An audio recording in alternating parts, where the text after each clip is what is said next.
It is really my pleasure to participate in the first Radiology Conference of Ministry of Health. Today I'm going to give a highlight on the CT imaging features of pancreatitis.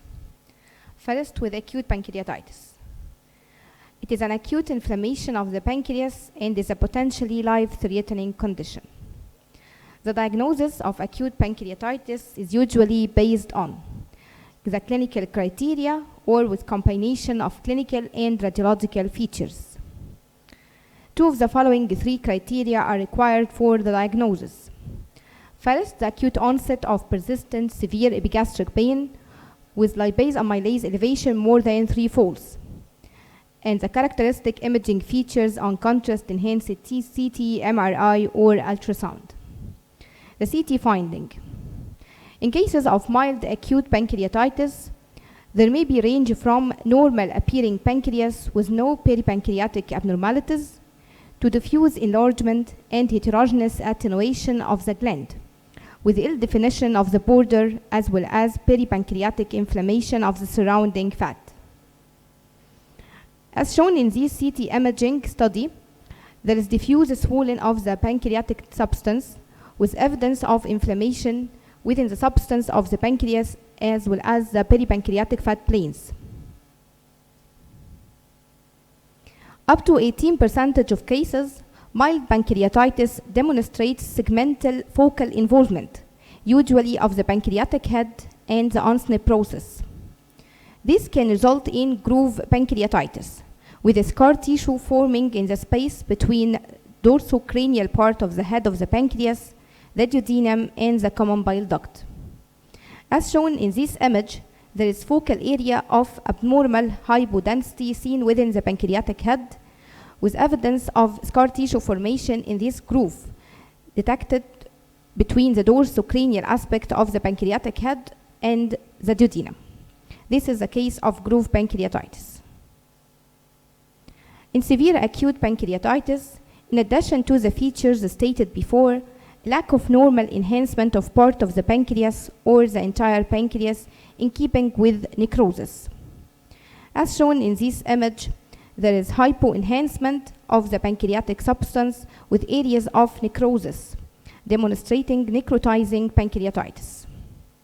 These types of acute pancreatitis, we have edematous interstitial type and necrotizing pancreatitis.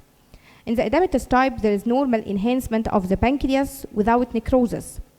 But in the necrotizing type, there will be areas of pancreatic necrosis. It may be non-enhancing or hypo-enhancing less than 13 Hounsfield unit. As shown in this image, the yellow arrowhead shows focal area of hypo-enhancing relative to the pancreas, with evidence of inflammation seen surrounding the pancreas, as well as extension into the anterior pararenal space. This is a case of necrotizing pancreatitis. The complication. First, the fluid collection. According to the type of pancreatitis, we have different types of collection, maybe diffuse or localized. In cases of interstitial pancreatitis, in the first grade, we will have acute peripancreatic collection, but later on, it may be localized as pseudocyst. Both of them will present as homogeneous fluid density without necrosis or any solid component. The first image shows acute peripancreatic collection in which there is diffuse swelling of the pancreas with the smudging of the peripancreatic fat planes and localized collection, free collection seen surrounding the pancreas. But if it is localized as in the next image, so it is a pseudocyst. There may be enhancing wall. This is another image of acute peripancreatic collection, and this is a pseudocystic appearance.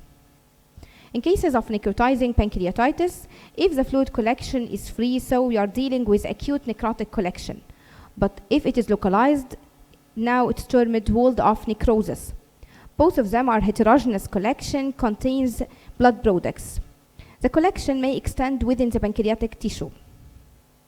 As shown in this image, there is free collection surrounding the necrotic pancreatic tissue, so it is acute necrotic collection. But if it is localized, so now it's termed walled-off necrosis.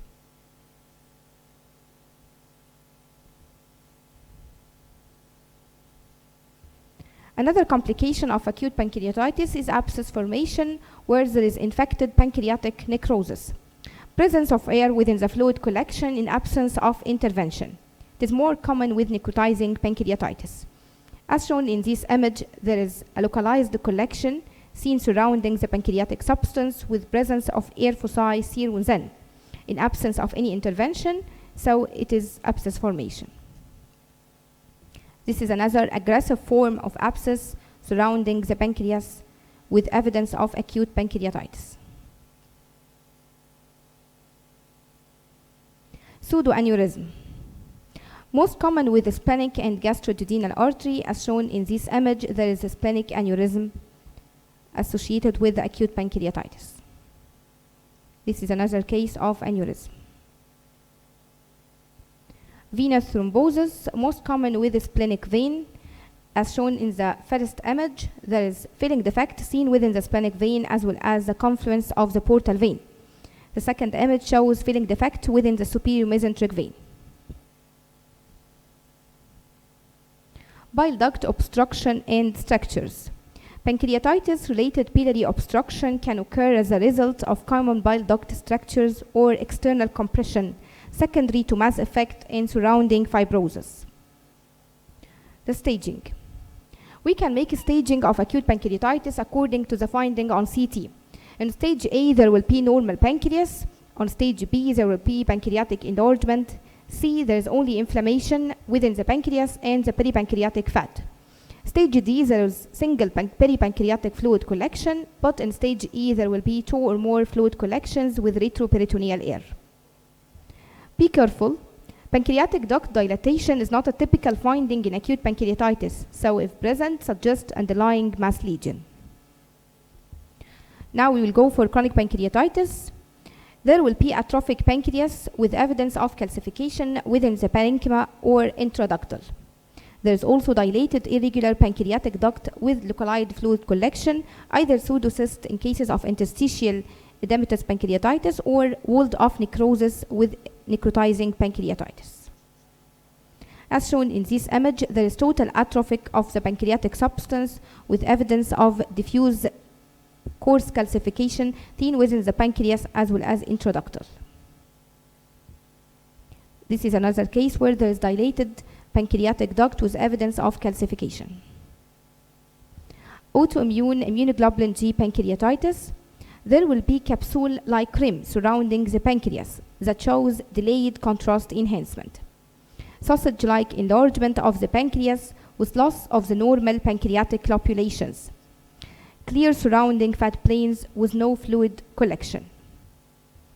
As shown in this image, there is hypoattenuating pancreas with a capsule-like rim, and the fat surrounding the pancreas is totally clear.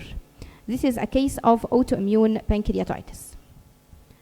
In this case, there will be extra pancreatic finding as autoimmune cholangitis, renal involvement, or retroperitoneal fibrosis.